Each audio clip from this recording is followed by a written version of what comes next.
নমস্কার, আপনাদের সবাইকে অন্নপূর্ণার রান্নাঘরে স্বাগত। আজকে আমি আপনাদের দেখাবো ব্রেকফাস্টের জন্য পাস্তা। এই দেখুন আমি নিয়ে নিয়েছি এরকম স্পাইরাল পাস্তা।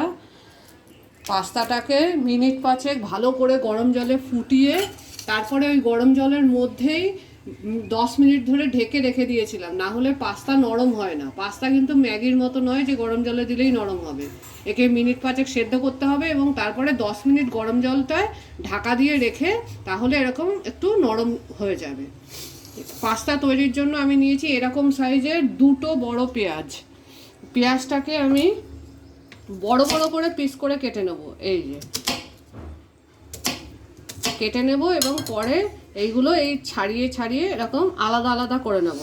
করে আমি এরকম এই দুটো পেঁয়াজ কেটে নিয়েছি, এইভাবে দুটো বড় পেঁয়াজ কেটে নিয়েছি। এছাড়া আমি নিয়েছি এরকম বড় একটা ক্যাপসিকাম। ক্যাপসিকামটাকেও আমি এরকম একটু বড় বড় পিস করে কেটে নেব, এই যে এরকম বড় বড় পিস করে কেটে নেব। কেটে এরকম আমি গোটা ক্যাপসিকামটাই কেটে নেব এইভাবে, একটা বড় ক্যাপসিকাম।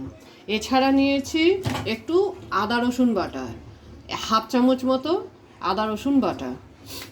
এছাড়া আছে সয়া সস, চিলি সস এবং টমেটো কেচাপ। এবার আমি আপনাদের রান্নাটা দেখাবো। এবার আমি পাস্তা রান্নাটা শুরু করলাম।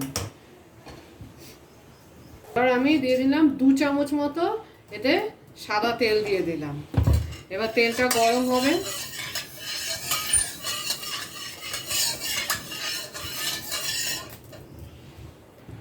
দেখুন তেলটা গরম হয়ে গেছে।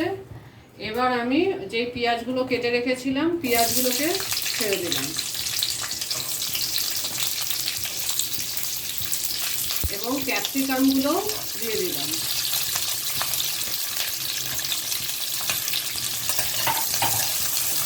একটু নরম হয়ে অল্প ভাজা ভাজা হয়ে আসলে তারপরে আমি আদা রসুন বাটাটা দেবো। আমি একটু 1 মিনিটের জন্য ঢেকে দেবো এটা, তাহলে এটা নরম হবে।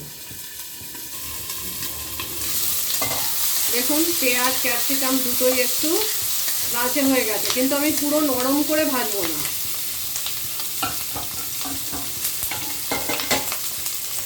এবার আমি দিয়ে দেবো আদা রসুন বাটাটা।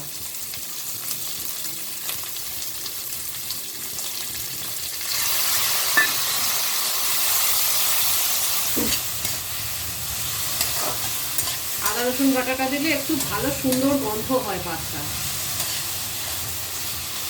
দেখুন কিরকম একটু নরম হয়ে এসছে। এবার আমি নুন দিয়ে দেবো। পাস্তায় কিন্তু কেউ হলুদ দেয় না, নুনটা যে যা স্বাদ মতো দেবেন। সবাই তো একরকম নুন খান না, তাহলে নুনটা সবাই সবার স্বাদ মতো দেবেন।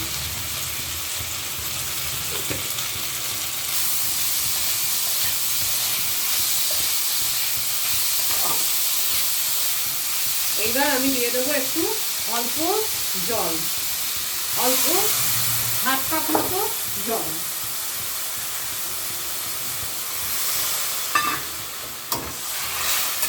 এবং পাস্তাগুলো যে সেদ্ধ করে রেখেছিলাম পাস্তাগুলো, সেই পাস্তাগুলো আমি এখন এখানে দিয়ে দেবো। পাস্তাগুলো সেদ্ধ করে আমি জল ঝরিয়ে রেখে দিয়েছিলাম। পাস্তা কিন্তু অল্পতেই সেদ্ধ হয়ে ফুলে অনেক বেশি হয়ে যায়,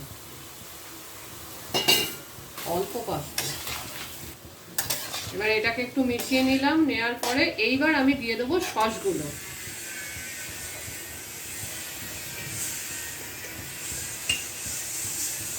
দিয়ে দেবো 2 চামচ মতো সয়া সস, 3 চামচ মতো দিলাম আমি, যেহেতু একটু বেশি আছে পাস্তাটা।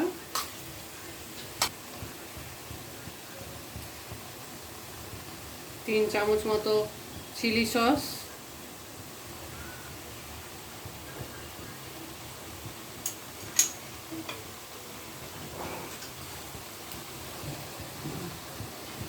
এবং 3 চামচ মতো টমেটো সস।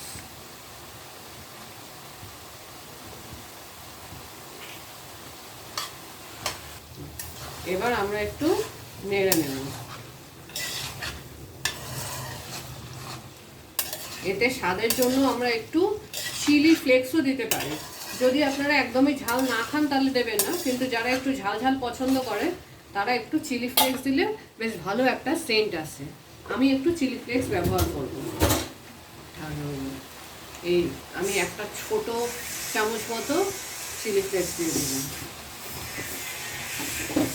এবার আমি আবার অল্প একটু 1 কাপ মতো জল দিয়ে দেবো।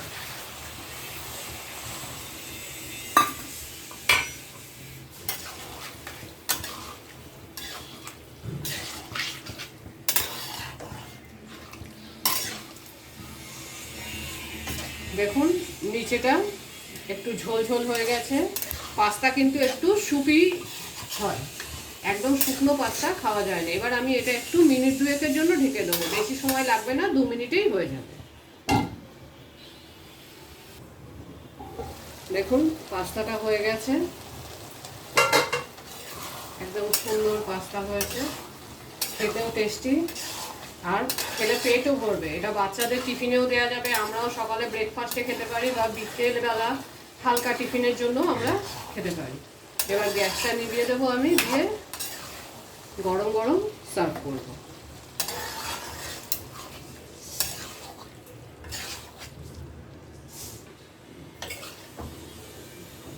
আমাদের সুন্দর সুপি পাস্তা রেডি।